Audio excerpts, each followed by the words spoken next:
الحمد لله وكفى وسلام على عباده الذين اصطفى أما بعد أعوذ بالله من الشيطان الرجيم بسم الله الرحمن الرحيم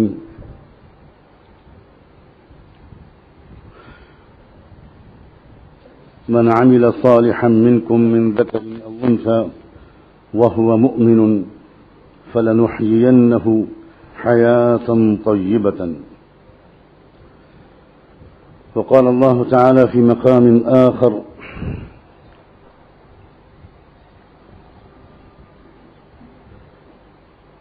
يا أيها النبي قل لأزواجك إن كنتن تردن الحياة الدنيا وزينتها فتعالين أمتعكن وأسرحكن سراحا جميلا.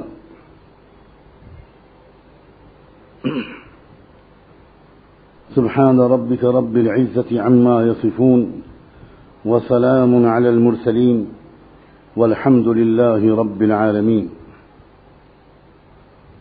وقال رسول الهدى صلوات الله وسلامه عليه: خير متاع الدنيا المرأة الصالحة. سبحان ربك رب العزة عما يصفون وسلام على المرسلين والحمد لله رب العالمين. اللهم صل على سيدنا محمد وعلى آل سيدنا محمد وبارك وسلم. اللهم صل على سيدنا محمد وعلى آل سيدنا محمد وبارك وسلم. اللهم صل على سيدنا محمد وعلى آل سيدنا محمد وبارك وسلم.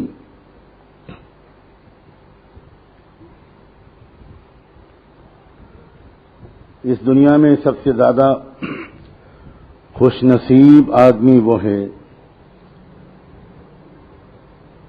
کامیاب اور خوش قسمت آدمی، مرد اور عورت وہ ہے جس کو اس دنیا میں روحانی اطمینان اور دل کا چین نصیب ہو جائے۔ دنیا میں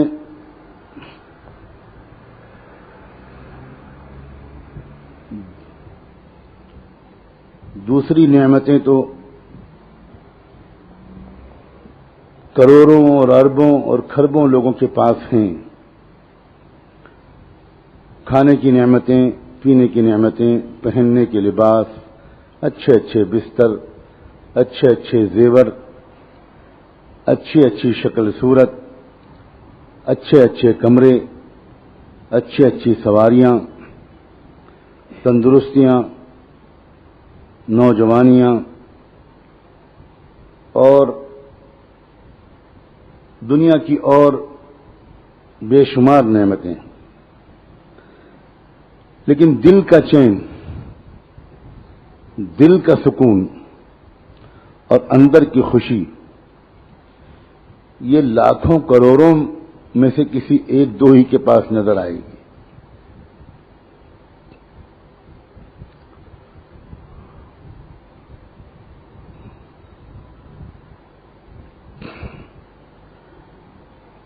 آخر اس کی وجہ کیا ہے؟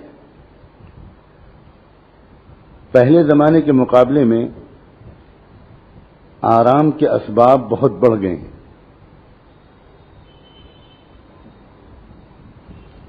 پہلے زمانے میں گرمی ہوتی تھی تو گرمی لگتی تھی، اس سے اپنے آپ کو بچانے کے وہ سامان نہیں تھے جو اب ہیں۔ سردی ہوتی تھی تو سردی جم کے لگتی تھی، اس سے اپنے آپ کو بچانے کے وہ اسباب نہیں تھے۔ پیدل چلنا پڑتا تھا، جانوروں پر سوار ہونا پڑتا تھا، ہفتوں لگ جاتے تھے منزل پہ پہنچنے میں۔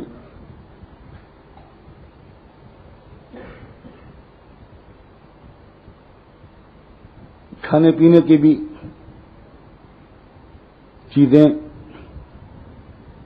اتنی فراوانی سے میسر نہیں تھی پہلے۔ آپ میں سے جو بڑے بوڑھے ہیں ذرا اچھی عمر والے، وہ خود سوچیں اپنے بچپن کے زمانے کے حالات کو. مجھے تو خود یاد ہے، میں ابھی کوئی بہت زیادہ بوڑھا تو نہیں ہو گیا، مجھے تو خود یاد ہے کہ جب گھر میں اپنی بیمار والدہ کے لیے انگور لانے پڑتے تھے تو لکھنؤ شہر میں 2 بازار تھے جہاں انگور ملتے تھے. یہ بات صحیح ہے کہ نہیں؟ اتنی فراوانی سے انگور پیدا ہوتا تھا جتنا اب بیماروں کے لیے انگور لانا پڑتا تھا ڈھونڈ کر. انگور تو انگور، انڈے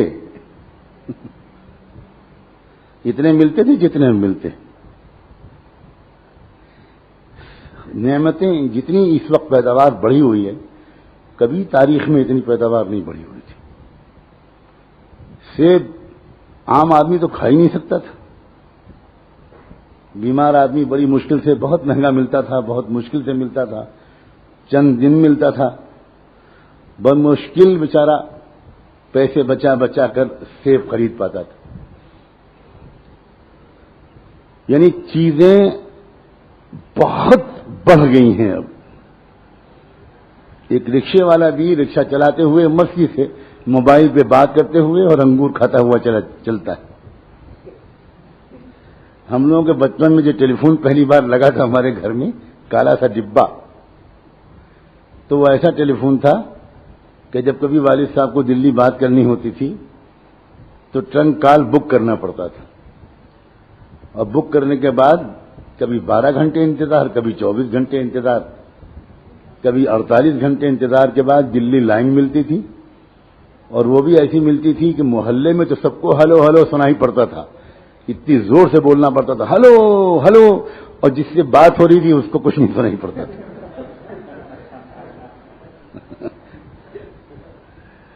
کاریں ایسی ہوتی تھی کہ بقول شوکت تھانوی کے کہ ہارن کے سوا سب بجتا تھا.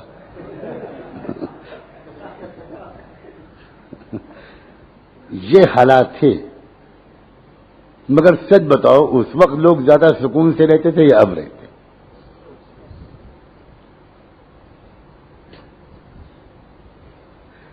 آپس میں محبتیں اس وقت زیادہ تھیں یا اب رہتے؟ عجیب بات ہے، دنیا بالکل پاگل ہو گئی ہے. دل کے چین اور سکون کو کھو کر نوٹ جمع کرنا چاہتی.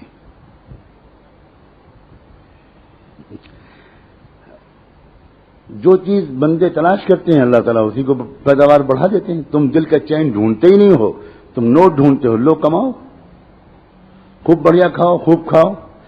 پہلے زمانے میں زیادہ کھانے کے نتیجے میں بیماریاں اتنی پیدا ہوتی تھیں.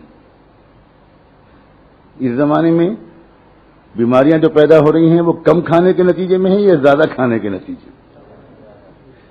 ڈاکٹر سب سے پہلے بتاتا ہے کہ ذرا ڈائٹ کنٹرول کیجئے، ذرا کچھ کم کھائیے. روٹی کھائیے تو چاول نہیں کھائیے، چاول کھائیے تو روٹی مت کھائیے. یہ سب کیا ہو رہا ہے؟ عورتوں اور بہنوں ذرا غور سے سنو، غور سے سمجھنے کی کوشش کرو. اصل میں دل کا چین اور سکون اللہ تعالی نے ان چیزوں میں نہیں رکھا ہے. یہ چیزیں انسان کے جسم کی ضرورتیں ہیں. جسم کی ضرورت ہونا الگ چیز ہے اور دل کے چین کا سبب بننا الگ چیز ہے. دل کا چین، ایک مطمئن زندگی، ایک خوش زندگی بالکل کسی اور چیز میں. اللہ تعالیٰ نے وہ آیت جو میں نے ابھی پڑھی تھی اس میں وہی تو بتایا ہے، من عمل صالحا منکم من ذکر او انثى وهو مؤمن فلنحيينه حیاتا طیبۃ، کہ جو شخص تم میں سے ایک ایمان کی کیفیت کے ساتھ اچھی زندگی گزارے گا، عمل اچھے کرے گا، اس کا کردار اچھا ہوگا، اس کے اعمال اچھے ہوں گے، تو اللہ تعالیٰ فرماتے ہیں کہ میرا پکا وعدہ ہے کہ اس کو بہت پاکیزہ بڑی چین سکون والی زندگی اس دنیا میں عطا کروں گا. آیت کے اگلے حصے میں آخرت کے انعام کا تذکرہ ہے. وَلَنَجْزِيَنَّهُمْ أَجْرَهُمْ بِأَحْسَنِ مَا كَانُوا يَعْمَلُونَ. لیکن میں آخرت کے تذکرے والی آیت کے حصے کو میں نے نہیں پڑھا. میں نے دنیا میں جو چین و سکون کے تذکرے والا آیت کا حصہ ہے اسی پر میں رک گیا. شاید اس کی وجہ یہ ہے کہ آج کل ہمارے دل و دماغ پر دنیا اتنی سوار ہے کہ خالی آخرت کے تذکرے کی امید پر زندگیوں کو ہم بدل ہی نہیں رہے.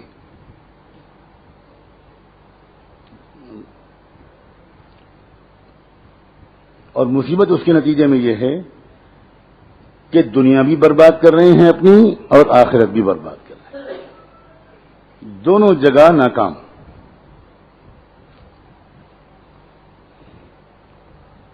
آپ کہیں گے یا آپ کہیں گی کہ کہاں ناکام، لیکن چیزوں کا حال تو میں نے ابھی ہلکا سا اشارہ کر دیا کہ چیزیں کھانے پینے، اچھے پہننے، نعمتیں، یہ سب اللہ کی نعمتیں ہیں. اللہ بہت محتاج ہیں ہم سب ان نعمتوں کے بھی. لیکن دل کا چین، دل کا سکون کا تعلق ان نعمتوں سے نہیں ہے. یہ نعمتیں ہیں، اور اگر دل کی کیفیت ٹھیک ہے اور بندے اور بندی کی زندگی گزارنے کا طریقہ ٹھیک ہے تو اس کو سکون ملے گا. اور یہ نعمتیں نہیں ہوں یا کم ہوں، بہت کم ہوں، مگر دل کی کیفیت بالکل ٹھیک ہو تو پھر بندے اور بندی کو بھرپور چین و سکون ملے گا.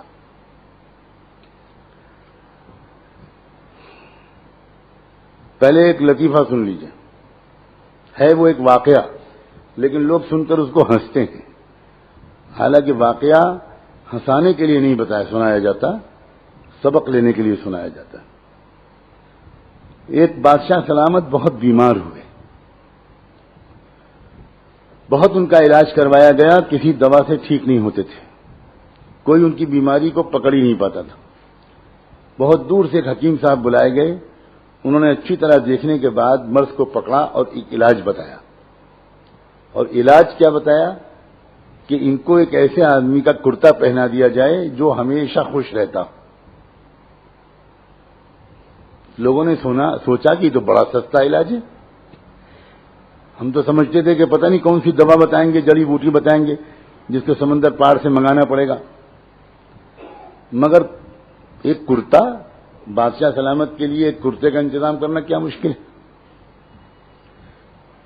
ایک خوش آدمی کا کرتا چاہیے. بادشاہ سلامت تو اس وقت بیمار ہیں، اس لیے خوش نہیں ہیں. تو چلو وزیر اعظم صاحب جو بہت طاقتور شخصیت ہیں ان کے پاس چل کے ان کا کرتا مانگ لیں، وہ تو بہت ہی خوش ہوں گے، ٹھاٹ ہیں ان کے. ان کے پاس گئے اور ان سے جا کر یہی کہا کہ ایک کرتا دے دیجئے، بادشاہ سلامت کے لیے ضرورت ہے. حیران رہ گئے کہ میرے کرتے کی ضرورت بادشاہ سلامت کے لیے، ان کے پاس کیا کمی ہے. ان کا وہ تو اس وقت بیمار ہیں اور حکیم صاحب نے بتایا ہے کہ ایک خوش آدمی کا کرتا چاہیے. اور آپ سے زیادہ خوش کون ہوگا ملک میں؟ ایک کرتا دے دیجئے. تو وزیر اعظم صاحب بولے کہ کرتے تو میرے سب حاضر ہیں، مگر اگر یہ شرط ہے کہ خوش آدمی کا کرتا چاہیے تو اللہ کی قسم میں تو خوش نہیں رہتا. تم دیکھتے ہو کہ میں کسی سے ہاتھ ملاتے ہوئے میری جان نکلتی ہے، پتہ نہیں بم نہ مار دے.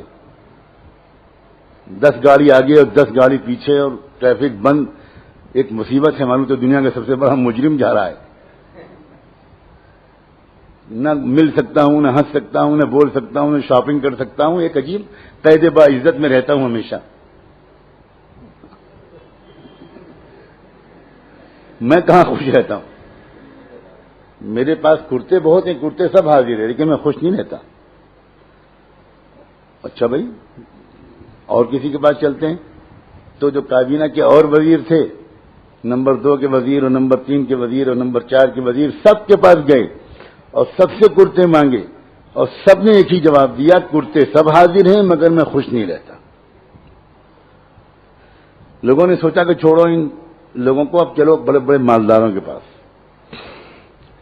ایک سے ایک مالدار کے پاس گئے اور ان سے جا کر یہی کہا تو سب نے کہا کہ سب کچھ حاضر ہے مگر بھئی اگر یہ شرط ہے کہ بہت خوش آدمی کا کرتا چاہیے تو میری بیوی سے پوچھو میں خوش رہتا ہوں، وہ تو بتائے گی تم کو، وہ کہے گی یہی چیز نہیں ہے میرے گھر میں، باقی سب ہے،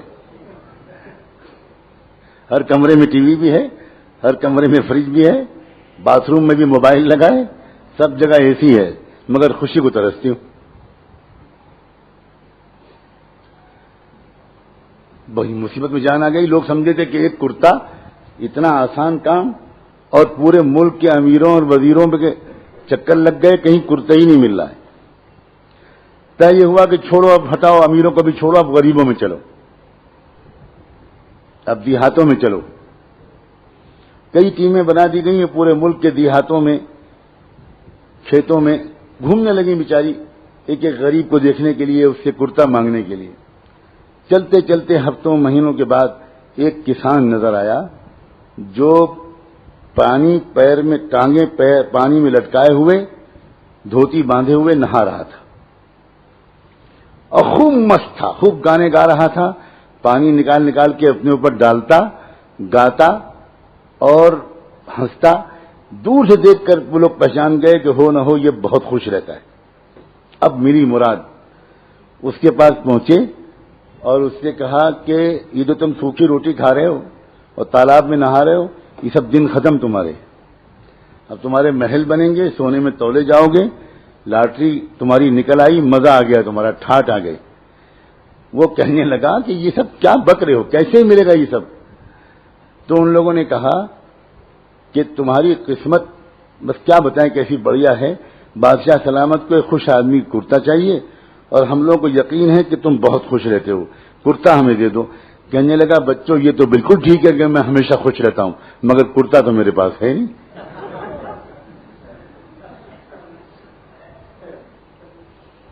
دل کے چین کا تعلق ان چیزوں سے نہیں ہے، بالکل نہیں۔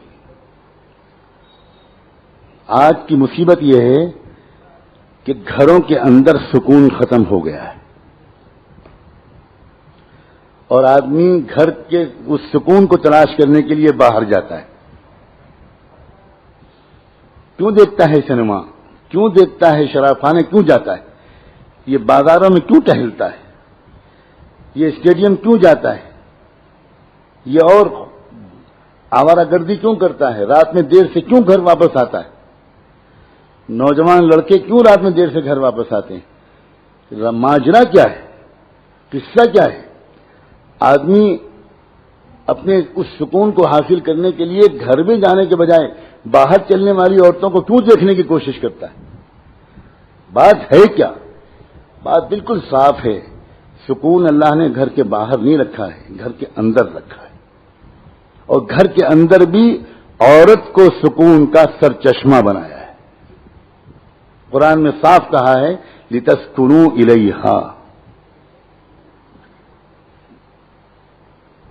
اللہ تعالیٰ نے عجیب و غریب بات ہے، صاف یہ نہیں کہا عورتوں سے کہ عورتوں ہم نے مردوں کو اس لیے بنایا ہے اور تمہارے اور مردوں کے درمیان محبت کا اور وفا کا رشتہ ایسا قائم کیا ہے کہ تم کو ان سے سکون ملے، بلکہ مردوں کو مخاطب کر کے کہا ہے کہ اللہ تعالیٰ نے نظام ایسا بنایا کہ تم مردوں کو اپنی عورتوں سے سکون ملے۔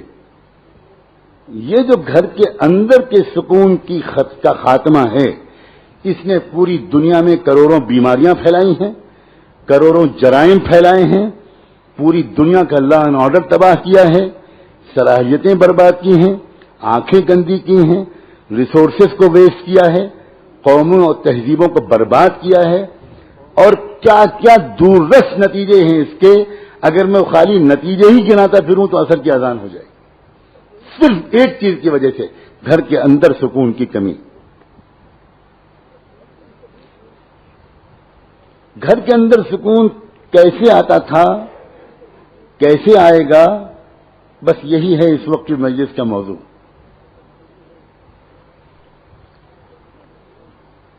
گھر کے اندر سکون کے لانے کا سلیقہ اور ہنر اگر عورت سیکھ لے. عورت سینٹر ہے، نیوکلیئر جو نیوکلس ہوتا ہے کسی بھی چیز کا. آج کل تو سائنس کا زمانہ ہے. جو نیوکلس ہوتا ہے، جو ایک پوائنٹ ہوتا ہے بیچ کا، جس سے کوئی بھی یونٹ آگے ترقی کرتا ہے، گھر کے اندر کے سکون کی مرکزی یونٹ اور اس کا نیوکلس پوائنٹ اور اس کا سینٹرل پوائنٹ، اس کا اصل بیج وہ عورت ہے، مرد نہیں. ماں کی شکل میں بھی عورت ہے، بیوی کی شکل میں بھی عورت ہے، بہن کی شکل میں بھی عورت ہے، بیٹی کی شکل میں بھی عورت ہے. بس یہ عورت اب سکون کے دینے کا سلیقہ سیکھ لے تو وہ گھر جنت معلوم، وہ جھوپڑی جنت معلوم، وہ چھپر جنت معلوم ہو جس گھر کے اندر کی عورت کو سکون دینے کا سلیقہ. ایک دلیل بڑی آسانی سے آپ کی سمجھ میں آئے گی. اللہ کے رسول صلی اللہ علیہ وسلم کے گھر میں اور اکثر صحابہ کرام کے گھروں میں دنیا کی چیزیں اتنی تھی جتنی آج کل ہمارے گھروں میں. کیا کوئی مقابلہ ہے دونوں کا؟ وہاں تو کھانے کو بھی دونوں وقت تو ملتا ہی نہیں تھا. ہفتوں اور مہینوں ایسے بھی گزرتے تھے کہ فاقے کرنے پڑتے تھے. گھر کے اندر بستر نہیں تھے، کپڑے نہیں تھے، چیزیں نہیں تھیں، آرام کے اسباب نہیں تھے، سب کچھ نہیں تھا. مگر یہ بتا دو، کسی ایک صحابی کے گھر میں شکایت اور گلے شکوے اور جھگڑوں کی کوئی روایت کبھی تم نے زندگی میں سنی؟ کیا وجہ ہے اس کی؟ اتنا سکون ان کے گھروں میں کیوں رہتا تھا؟ حالانکہ چیزیں نہیں تھیں ان کے گھروں میں. ہمارے پاس چیزیں بہت ہیں اور سکون نہیں ہے. اس کی وجہ یہ تھی کہ ان کی عورتوں کو سکون کے دینے کا سلیقہ تھا. کس وقت اپنے مرد سے، اپنے بیٹے سے، اپنے شوہر سے، اپنے باپ سے کیا کہنا ہے، کیا نہیں کہنا، کس طرح استقبال کرنا ہے اس کا، کس طرح اس کو گھر سے رخصت کرنا ہے. سنت تھی، عام عورتوں کی اس وقت عادت تھی کہ جب صبح کو اپنے شوہر کو وہ کام کے لیے روانہ کرتی تھیں، جب شوہر کام کرنے کے لیے نکلتا تھا، چاہے وہ کھیت جا رہا ہو، باغ جا رہا ہو، بازار جا رہا ہو، کہیں جا رہا ہو، وہ روزی کمانے کے لیے جب مرد باہر نکلتا تھا تو عورت دروازے تک رخصت کرنے کے لیے آتی تھی اور اس وقت یہ کہتی تھی کہ فی امان اللہ، اللہ کے حوالے. مسکراتے ہوئے عورت شوہر کو رخصت کرتی تھی. اب آپ بتاؤ، جس کو اس دعا کے ساتھ بیوی رخصت کرے گی وہ شوہر تازہ موڈ کے ساتھ باہر جائے گا کہ نہیں جائے گا؟ اور جس کو روٹ کر رخصت کرے، جائیے جائیے ٹی وی دیکھ رہے ہوں، جائیے جائیے، کر لیے ناشتہ، جائیے، بچے کو چھوڑتے ہی آئیے، روز کا دماغ خراب کر رکھا ہے، نیند نہیں آئی ہم کو، جائیے آپ کو. میں اخبار پڑھ رہی ہوں، میں ون ڈے میچ دیکھ رہی ہوں. اس شوہر کا کیا حال ہوگا؟ کیسے خوشی ہوگی؟ اب یہ شوہر جب دن بھر کام کرنے کے بعد جب گھر میں جائے گا تو اس وقت کیسے بیوی استقبال کرتی تھی، اور شوہر اندر گھر میں آتا کیسے تھا؟ شوہر ٹینس موڈ لے کر نہیں آتا تھا، تناؤ، غصہ، چڑچڑاپن لے کر نہیں آتا تھا. آج کے مردوں کا حال یہ ہے کہ دن بھر کی تکان سے شام کو آتے ہیں کچھ ناکامیاں لے کر، کچھ فرسٹریشن لے کر، کاروبار نہیں چلا، آفس میں کسی نوکر نے بے ایمانی کر دی، کسی نے بدتمیزی کر دی، ڈرائیور نے کچھ غلطی کر دی، کوئی گڑبڑ ہو گئی، سارا غصہ آ کر اترے گا بیوی پر. مدرسے میں کسی طالب علم نے شرارت کی، کسی استاد نے ناغہ کر دیا، وہاں تو کچھ نہیں بولیں گے، سوال ہی پیدا نہیں ہوتا، سارا غصہ آ کر اترے گا بیوی پر.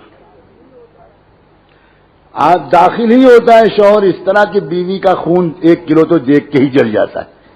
تو خدا خیر کرے. اس سے پہلے ہی وہ وظیفہ پڑھنا شروع کرتی ہے کہ آج تو جلال تو آئی بلا ٹال تو، اب آ رہے ہوں گے جلاد، خدا رحم کرے. بس کیسے گھر میں سکون ہوگا؟ شوہر داخل ہوتا تھا سنت کے مطابق سلام کر کے داخل ہوتا تھا. محدثین نے باب باندھا ہے کہ شوہر جب بھی گھر میں داخل ہو تو سنت یہ ہے کہ سلام کر کے مسکراتے ہوئے داخل ہو. پوری زندگی میں ایک مرتبہ اللہ کے رسول صلی اللہ علیہ وآلہ وسلم اللہ جانے کن سوچوں میں غرق تھے کہ آپ سلام کیے بغیر مسکرائے اپنے گھر میں داخل ہوئے. حضرت خدیجہ دیکھ کر حیران رہ گئیں. فوراً پوچھ لیا انہوں نے. ان کا میرے ماں باپ آپ پر قربان ہوں، میرے سرتاج، آج آپ نے سلام بھی نہیں کیا اور آپ کے ہونٹوں پر مسکراہٹ بھی نہیں. اچھا حادثہ پیش آیا. وہ تو یہ سمجھیں کہ روز تکلیف اٹھا کر آتے ہیں میرے سرتاج. کبھی کوئی تھوکتا ہے منہ پر، کبھی کوئی مارتا ہے، کبھی کوئی راستے میں کانٹے بچھاتا ہے، کوئی اوجڑی ڈالتا ہے، کوئی گردن میں رسہ دے کے پھنساتا ہے. یہ تو روز تکلیف برداشت کرتے ہیں، لیکن میرا اتنا خیال رکھتے ہیں کہ وہ تکلیف کے احساس کو گھر سے باہر چھوڑ کر آتے ہیں تاکہ میں غمگین نہ ہو جاؤں. آج یہ کون سا غم پہنچا ہے کہ جو آج اللہ کے رسول داخلے سے پہلے سلام اور مسکراہٹ کے معاملے کو بھول گئے. یقیناً کوئی بڑا واقعہ پیش آیا تو انہوں نے شکایت کے طور پر نہیں کہا بلکہ فکر مند ہو کر کہا کہ خیریت تو ہے اللہ کے رسول، ہوا کیا؟ اب حضور کا ریئیکشن کیا تھا؟ ایک دم سے الٹے قدم آپ گھر سے باہر چلے گئے اور پھر واپس آئے، مسکرائے کر آئے، سلام کر کے آئے، اور اس وقت یہ کہا کہ خدیجہ اللہ تم کو خوش رکھے، ایک بہت بڑے ثواب سے تم نے مجھ کو آج محروم ہونے سے بچا لیا. اب بتاؤ ایسے گھر میں سکون ہوگا کہ نہیں ہوگا؟ ایک بیوی تھی، ایک صحابی تھے، مزدوری کرتے تھے، غریب آدمی تھے. صبح کو نکلے، دن بھر مزدوری کا کام تلاش کیا، کوئی کام نہیں ملا، شام کو خالی ہاتھ گھر واپس آ گئے. گھر میں کچھ کھانے کو تھا نہیں، دونوں میاں بیوی بھوکے سو گئے. کہہ دینا بہت آسان ہے، اللہ نہ کرے ہم پر کبھی فاقہ پڑے. فاقہ، آدمی کو چائے نہیں ملتی تو دماغ خراب ہو جاتا ہے. کچھ نہیں تھا، پانی کے سوا کچھ تھا ہی نہیں، ایک پیالی دودھ نہیں تھا، بھوکے سو گئے. صبح کو پھر نکلے، پھر بیوی نے دروازے تک آ کے سلام کر کے رخصت کیا. پھر بیچاروں نے دن بھر کام تلاش کیا، پھر شام کو خالی ہاتھ واپس آ گئے، پھر کچھ نہیں ملا. پھر دونوں میاں بیوی دوسری رات بھوکے سو گئے، 2 راتیں اور 2 دن. اب تیسرے دن صبح کو پھر بیوی نے دروازے پر رخصت کیا، وہی سنت کے مطابق مسکراتے ہوئے سلام کر کے.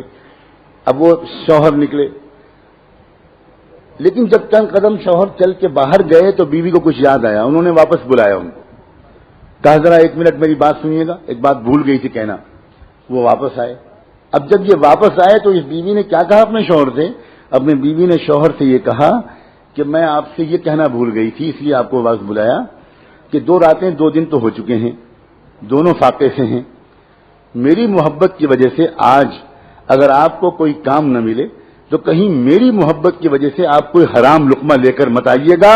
تیسری رات ہم پھر خالی بھوکے سو لیں گے مگر حرام لقمہ لے کر مت آئیے. مجھے بتاؤ، یہاں تھوڑے سے مرد بیٹھے ہیں، جس مرد کو ایسی باہمت اور وفا شعار اور ساتھ دینے والی ایسی بیوی مل جائے گی، وہ مرد دنیا کا بادشاہ اپنے کو محسوس کرے گا کہ نہیں کرے گا؟ وہ پہاڑ سے ٹکرا جائے گا صرف اسی ایک وفادار عورت کی محبت کے سہارے.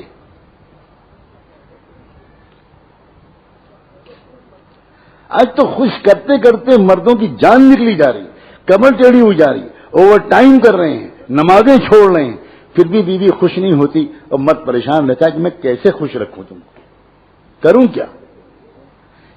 گھر کے اندر کے سکون کا سرچشمہ وہ عورتیں ہوا کرتی تھی جو یہ کہتی تھی کہ آپ کی صحت مجھے عزیز ہے، آپ زیادہ محنت مت کیجیے، میں چٹائی پر سو لوں گی، پنکھا جھل جھل کے اپنی گرمی کو برداشت کر لوں گی، مگر خدا کے لیے اپنی صحت مت خراب کیجیے. جب بیوی شوہر سے یہ کہے گی کہ آپ اپنی صحت کا خیال رکھیے، اتنا زیادہ مت کمائیے کہ آپ کی صحت خراب ہونے لگے، اتنا ٹینشن مت لیجیے، سادہ سے زندگی گزارنے میں بڑا مزہ ہے، ذرا بچوں کے پاس بیٹھیے، وقت دیجیے بچوں کو. آپ صبح سے نکلتے ہیں، رات میں آتے ہیں، 2 سال 3 سال دوسرے ملک میں رہتے ہیں، یہ کوئی زندگی نہیں ہے. میں اس طرح کی زندگی گزارنا نہیں چاہتی. جو عورت اس طرح کی بات اپنے شوہر سے کہے گی، آپ بتاؤ اس گھر میں سکون کی جنت ہوگی کہ نہیں؟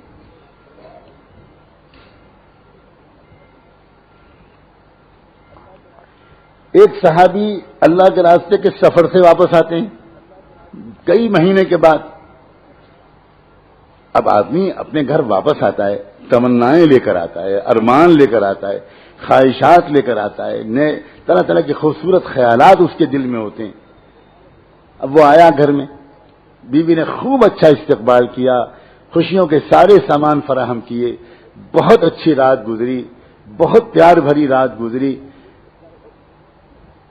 ایک بچہ تھا، شوہر دیکھ رہا ہے کہ بچہ کہیں نظر نہیں آ رہا، تو تھوڑی دیر کے بعد وہ پوچھتا ہے بیوی سے کہ وہ بیٹا کہاں ہے؟ تو بیوی کہتی ہے کہ وہ بہت آرام سے، بہت سکون سے، مطمئن، کچھ نہیں بتاتی، بھنک نہیں لگنے دیتی۔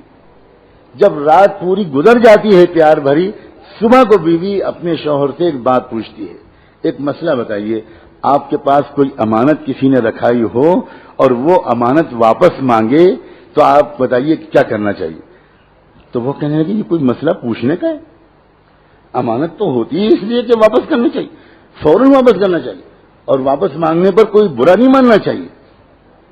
تو کہنے لگے بس یہی قصہ ہے، اللہ نے مجھ کو اور آپ کو جو بیٹا دیا تھا امانت کے طور پر، وہ آپ سفر پر تھے، اس کا انتقال ہو گیا، اللہ نے وہ امانت واپس لے لی۔ میں رات آپ کو بتا دیتی میرے سرتاج، تو آپ کی رات خوشیوں بھری نہ گزرتی۔ میرے دل سے پوچھئے کہ میں نے کتنا اپنے دل پر پتھر رکھا، ایک ماں ہوں میں، اور آپ آئے تو اس بچے کی یاد نئے سرے سے تازہ ہوئی ہوگی۔ اب سوچئے، لپٹ کے روتی، شکوے کرتی، شکوے نہ بھی کرتی تو غم کا تو اظہار کرتی، لیکن پوری رات گزر گئی اور بھنک نہیں لگنے دی۔ صبح کو ہوا، صحابی سناٹے میں آ گئے، حیرت میں رہ گیا کہ یہ بیوی ہے، یہ کیا نعمت ہے، یہ ہے کون؟ کیا میرا نصیب ہے کہ مجھ کو ایسی بیوی مل گئی؟ اور جب وہ صحابہ خوش ہوتے تھے تو بھاگ کر کس کو خوشخبری سناتے تھے؟ اپنے محبوب محمد مصطفیٰ۔ پریشان ہوتے تھے تو جا کر کس سے رونا روتے تھے؟ محمد مصطفیٰ صلی اللہ علیہ وسلم۔ وہ چہرہ ہی ان کا ایسا تھا کہ ان کو دیکھ کر سارے غم بھول جائیں، اور خوشخبری بھی سب سے پہلے انہی کی خدمت میں، اس لیے کہ وہ جانتے تھے جو مل رہا ہے انہی کے قدموں اور دعاؤں کے طفیل مل رہا ہے۔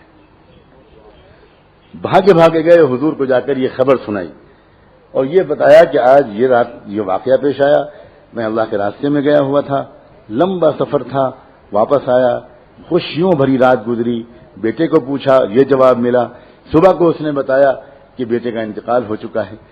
اللہ کے رسول صلی اللہ علیہ وآلہ وسلم تھوڑی دیر عجیب کیفیت میں آئے اور اس کے بعد کہنے لگے، جنت میں تم دونوں کو اپنے ساتھ ٹہلتا ہوا میں اللہ کے ہاں دیکھ رہا ہوں، جا کر بیوی کو خوشخبری سناؤ، جا کر بیوی کو خوشخبری سناؤ، میرے ساتھ والی جنت نصیب کر دینے کا اللہ نے آج فیصلہ کر دیا، اور اس سے بہتر خوش نصیب بیٹا تم کو ملے گا، اور نسلوں میں تمہارے بیٹوں میں، تمہاری نسل میں، ہر نسل میں امت کا بہت بڑا عالم پیدا ہوگا، ایک بیوی کے وفا اور اخلاق اور صبر کے نتیجے میں۔ 700 سال تک امت کو جو فقہا اور محدثین ملے ہیں، اس میں ہر زمانے کا سب سے بڑا فقیہ انہی کی اولاد سے ہوتا تھا۔ یہ ہے برکت، ایک عورت اتنی برکت والی ثابت ہو سکتی ہے۔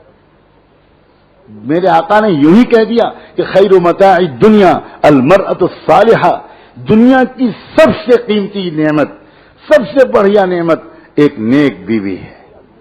حضور فرما رہے ہیں المرأة الصالحہ، اور تو آپ اتنی اہم مخلوق ہو، نہ مردوں نے آپ کو پہچانا نہ آپ نے خود اپنے کو پہچانا، سچی بات ہے۔ مردوں نے بھی آپ کو کس نگاہ سے دیکھا؟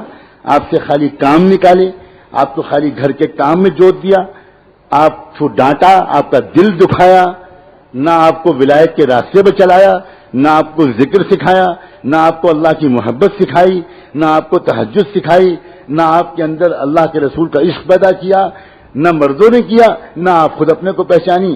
آپ بھی خیر سوائے ہونٹوں اور آنکھوں اور چوڑیوں اور بندوں اسی میں لگی رہتی ہیں، بخالی اسی کے تذکرے، اسی کی تعریف، اسی کی برائی، اور پھر اس کے بعد جب دل آپ کا چھوٹی چیزوں میں الجھتا ہے تو پھر حسد پیدا ہوتا ہے، آپ اس کے کان بھرتی ہیں، اس کے کان بھرتی ہیں، اس کے خلاف شکایت کرتی ہیں، شوہر کو اس کی بہن کے خلاف بھڑکاتی ہیں، شوہر کو اس کی ماں کے خلاف بھڑکاتی ہیں، پھر ساس اور بہو کے جھگڑے کھڑے ہوتے ہیں، پھر نند اور بھاوج کے مسائل کھڑے ہوتے ہیں، اور گھر ایک مہابھارت کا میدان بن جاتا ہے، اور آدمی اس گھر پر لعنت بھیجتا ہے۔ دیندار آدمی مسجد میں وقت گزارتا ہے، مارا مارا پھرتا ہے، بھاگا بھاگا پھرتا ہے، اور دنیا سمجھتی ہے کہ دین کا بڑا کام کر رہا ہے، حالانکہ اصل میں شاید بھاگنے کی وجہ یہ ہے کہ اس کے گھر میں سکون نہیں ہے۔ اور جو دنیا دار آوارہ لوگ ہیں وہ شراب خانوں میں اور جوئے خانوں میں پناہ لیتے ہیں، اور صرف اس لیے کہ گھر کا سکون ندارت تھا، اس لیے سب چوپٹ ہو گیا۔ اگر میں گنانا شروع کروں، اگر عورتوں کو عقل آ جائے تو مہنگائی کم ہو جائے۔ آپ کو حیرت ہوگی میری اس بات پر۔ اللہ کا بہت بڑا کرم ہے کہ یہ عاجز، یہ میں پڑھتا رہتا ہوں، میں پڑھتا رہتا ہوں کہ دنیا میں انڈسٹری کیسے ترقی کرتی ہے، دنیا میں کنزیومر مارکیٹ کے کیا اصول ہیں، دنیا میں کسی چیز کو مارکیٹنگ کرنے کے کیا طریقے ہیں، دنیا میں کسی پروڈکٹ کو بازار میں پھیلانے کے کیا طریقے ہیں۔ تو پوری دنیا میں جو اس کے ماہرین ہیں وہ بس یہ کہتے ہیں کہ عورتیں بڑی کم عقل ہوتی ہیں، ان کے سامنے ٹی وی پر ہر 10 منٹ کے بعد ایک نیا صوفہ سیٹ، ایک نیا ڈبل بیڈ، ایک نئے پردے لہراتے ہوئے رنگین دکھاؤ، وہ بیوی جو ہے وہ خوشامد کرے گی کہ میرے ایسا ڈبل بیڈ چاہیے، مجھے نہیں اچھا لگ رہا، یہ پرانا پھینکی ہو جائے گا، مجھے یہ چاہیے، مجھے وہ چاہیے، مجھے وہ چاہیے، مجھے وہ چاہیے، مجھے وہ چاہیے، مجھے وہ چاہیے، مجھے یہ چاہیے، مجھے وہ چاہیے، وہ فرمائشیں تمہارا اپنا مال بکے گا، اور نتیجے میں اس کے یہ ہوگا کہ انفلیشن ہوگا، مارکیٹ میں پیسہ زیادہ فلو کر دیا جائے گا، اور وہ سرکولیشن اس کا کم ہوگا، مہنگائی تو بڑھنی ہی بڑھنی۔ سب چوپٹ ہے، دنیا بھی چوپٹ، آخرت بھی چوپٹ۔ کاش دین کو لوگ ٹھیک سے سمجھیں، یہ دین صوفی بنانے کے لیے نہیں آیا، یہ دین قبرستان میں صلح دینے کے لیے نہیں آیا، یہ دین اس لیے بھی آیا ہے کہ مارکیٹ میں چیزوں کی قیمتیں کنٹرول میں رہیں۔ جب تمنائیں کنٹرول میں رہیں گی تو قیمتیں بھی کنٹرول میں رہیں گی۔ جتنی تمنائیں بڑھیں گی اتنی ہی زیادہ قیمتیں بڑھیں گی۔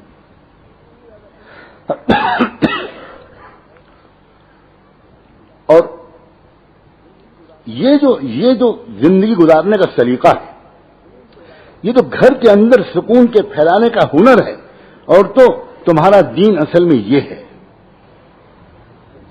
اسی لیے حضور نے فرمایا ایما امرأۃ صلت خمسها وصامت شهرها واطاعت بعلها دخلت الجنة من ای باب شاءت۔ کوئی بھی عورت ہو وہ خالی اتنے سے کام کر لے، 5 وقت کی نماز پڑھ لے، رمضان کے روزے رکھ لے، اللہ نے مہربانی اللہ کے رسول کی، وہ جانتے ہیں کہ میری امت کی عورتوں کو بچے بھی پالنے ہیں، ان کو دودھ بھی پلانا ہے، ان کو بچوں کو پیٹ میں رکھنے کی تکلیف بھی برداشت کرنی ہے، ان کو بچوں کو جنم دینے کی تکلیف بھی برداشت کرنی ہے۔ اس لیے نفلی روزے میں اپنی امت کی عورتوں سے نہیں کہوں گا کہ وہ رکھیں، وہ خالی فرض روزے رکھیں، ورنہ صحت کمزور ہو جائے گی۔ تھوڑے بہت روزے شوق میں رکھ لیں، لیکن زیادہ نفلی روزے رکھنا میں اپنی امت کی عورتوں سے نہیں کہتا، میں زیادہ نفلی نمازوں کو بھی نہیں کہتا۔ خالی یہ عورت اپنی نیت ٹھیک کر لے تو یہ اپنے بچے اور شوہر کی خاطر جو رات میں جاگے گی، اولیاء اللہ کو تہجد میں وہ ثواب نہیں ملے گا جو بچے کی خاطر جاگنے میں اس ماں کو ثواب ملے گا۔ نیت ٹھیک کر لیں، اور تو آپ تو بڑی خوش نصیب ہو۔ ہر عورت کا ماں بننے کا ارمان ہوتا ہے، ہر ایک عورت جانتی ہے کہ ماں بننا کھیل نہیں ہے، جانتی ہے کہ ماں بننے کے لیے مجھے مہینوں بیمار سا رہنا پڑے گا، طبیعت ڈل رہے گی، وامٹنگ بھی ہوگی، چکر بھی آئیں گے، بھوک بھی کم ہو جائے گی، کسی کام میں دل نہیں لگے گا، تھکی تھکی رہوں گی، عورت جانتی ہے۔ مگر 1-2 سال شادی کو ہو جائیں اور بچہ نہ ہو تو عورت پریشان ہو جاتی ہے، اس سے دعا کرائے گی، اس کا علاج کرائے گی، اس کو دکھائے گی، وہاں چیک اپ کرائے گی، حالانکہ وہ جانتی ہے کہ مجھے بہت آرام سے میں اس وقت ہوں اور اس وقت میں بڑی تکلیف میں ہوں گی۔ اس کی رعایت کس نے زیادہ کی ہے؟ حضور نے فرمایا جس دن سے بچہ ماں کے پیٹ میں شروع ہوتا ہے اللہ اس کے پچھلے تمام گناہوں کو معاف کرنا شروع فرما دیتا۔ پھر اس کے بعد فرمایا جس وقت بچے کو جنم دیتی ہے عورت اور وہ ڈیلیوری کی تکلیف سے گزرتی ہے تو اللہ تعالیٰ فرشتوں سے کہتے ہیں فرشتوں یہ عورت مجھ سے ناراض تو نہیں ہے؟ دیکھو ذرا یہ عورت مجھ سے ناراض تو نہیں ہے؟ فرشتے کہتے ہیں اے اللہ اس کو تکلیف اتنی ہے کہ اس کو اور کچھ یاد ہی نہیں ہے، یہ تو چیخ رہی ہے اس درد میں۔ اللہ کہہ رہا ہے کہ اتنی تکلیف ہے اس کو یہ خوشخبری سنا دو کہ میں نے اس کے پچھلے اور اگلے سب گناہ معاف کر دیے ہر ڈیلیوری پر. یہی نہیں، صحیح ترمذی کی روایت میں آتا ہے کہ بچے کو دودھ پلانے پر اللہ تبارک و تعالیٰ اس کی مغفرت فرماتے. کیا ہے عورت، اتنا اللہ تعالیٰ کو لحاظ ہے. ایک صحابی نے حضور سے پوچھا، اے اللہ کے رسول، آپ سے میں نے اپنی ماں کے حق کے بارے میں بہت کچھ سنا تھا اور میں پورا حج کرا کے آیا ہوں اپنی ماں کو کمر پر بٹھا کر. میری ماں کو فالج ہو گیا، وہ معذور ہیں، میں نے کندھے میں بٹھا کے ان کا پورا حج کرایا ہے. آپ میں سے جو مرد اور عورتیں حج کر چکے ہیں وہ جانتے ہوں گے، جو نہیں کر چکے ہم سب کے لیے دعا ہے اللہ ہم سب کو بار بار حاضری نصیب فرمائے. حج کرنا کھیل ہے، آج بھی حج ایک زبردست مجاہدہ ہے. اس وقت تو پیدل چلنا پڑتا ہوگا. مکے سے مینا سے عرفات سے مزدلفہ سے مینا سے پھر مکے، پھر طواف بھی کرنا، صفا مروہ کے چکر بھی لگانا، کنکریاں بھی مارنا، کھیل ہے. یہ سب کام وہ صحابی نے اپنی ماں کو کمر پر کندھے پر بٹھا کے کرایا. اس کے بعد حضور سے انعام لینے کے لیے آئے، تسلی کے لیے کہ اب تو میں نے اپنی ماں کا حق ادا کر دیا ہوگا. حضور نے فرمایا جب تم پیدا ہوئے تھے اس وقت تمہاری ماں کے منہ سے جو پہلی چیخ نکلی تھی ابھی اس کا بھی حق ادا نہیں. یہ ہے ماں. گھر کے اندر کا سکون اس کا سینٹر عورت ہے. اور آپ عورتوں سے صرف ایک ہی بات عرض کرنا ہے، وہ سکون دینے کا گر سیکھ لیجئے. بجائے اس کے کہ اس کی شکایت کر رہی ہیں، اس کی شکایت کر رہی ہیں، اس سے ناراض اس سے ناراض. یہ بہت گندی زندگی ہے. یہ بالکل دنیا اور آخرت کو برباد کر دینے والی چیز ہے. آپ اگر اللہ سے اللہ کرنے لگیں چپکے عورتوں کے ذکر کے لیے یہ نہیں بتایا جاتا کہ وہ مردوں کی طرح پہلے تنہائی میں بیٹھیں تب ذکر کریں. عورتوں کے ذکر کے لیے بتایا جاتا ہے اپنے کام کرتی رہو، اللہ کرتی رہو، درود شریف پڑھتی رہو، کپڑے دھوتی رہو، کچن میں کام کرتی رہو، گھر کو صاف رکھو، بچے کو نہلا رہی دھلا رہی ہو، لوریاں سناتی رہو، اللہ کرتی رہو، اچھے کلمے پڑھتی رہو. بس یہ تمہارا ذکر ہے. فرمایا ایما امرأۃ 5 وقت کی نماز پڑھ لے، رمضان کے روزے رکھ لے اور اپنے شوہر کو خوش رکھے، بحث نہ کرے، جنگ نہ کرے، اپنے آپ کو بالکل حوالے کر دے، بالکل حوالے کر دے. بس پھر وہ کیا ہوگا؟ حضور فرماتے ہیں جنت کے جس دروازے سے چاہے گی اس عورت کے لیے داخلے کی اجازت ہوگی. یہ وجہ تھی جس کی وجہ سے صحابہ کرام کے گھروں میں اور اللہ والوں کے گھروں میں چیزوں کی کمی کے باوجود سکون اور محبت کا ایسا ماحول ہوتا ہے کہ دنیا کے لکھ پتی اور کروڑ پتی 1 منٹ کے لیے بھی اس سکون کا مزہ ابھی تک چکھ ہی نہیں سکے. وہ جانتے ہی نہیں ہیں کہ سکون کہتے کس کو ہیں. بچے گھروں میں کیسے وجود میں آتے ہیں؟ جب گھر میں عورت ایسی ہوتی ہے کیسے بچے بنتے ہیں؟ خواجہ معین الدین چشتی جیسے بچے بنتے ہیں. حضرت خواجہ معین الدین چشتی کی تربیت ان کے باپ نے نہیں کی تھی، ان کی ماں نے کی تھی. اور دنیا میں جتنے بھی کامیاب مرد نظر آتے ہیں ان کے پیچھے یقیناً کسی عورت کا ہاتھ نظر آتا ہے. پوری تاریخ گواہ ہے.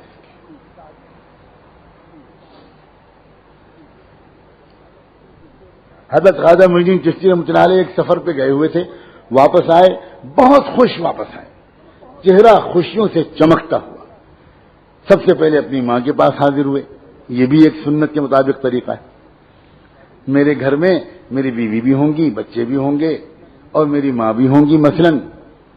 تو جب میں سفر سے واپس آؤں تو بہتر یہ ہے کہ میں پہلے اپنی ماں باپ کی خدمت میں حاضر ہوں، ان کو سلام کروں، ان کی خیریت پوچھوں، چند منٹ ان کے پاس بیٹھوں، اس کے بعد اپنے بچوں کے پاس جاؤں.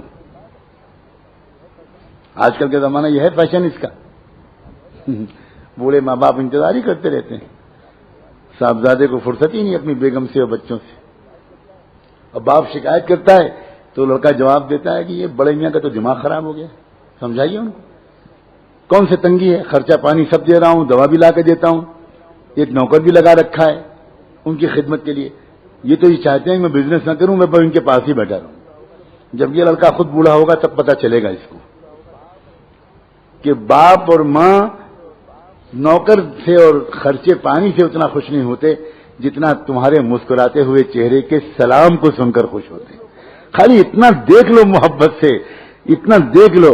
کل کو اسی ماں باپ نے تم کو پالا تھا بڑی محبت سے جب تم بستر میں پیشاب کرتے تھے. آج تمہارے پاس اتنی فرصت نہیں کہ تم اس بوڑھے ماں باپ کو 2 منٹ محبت سے دیکھو.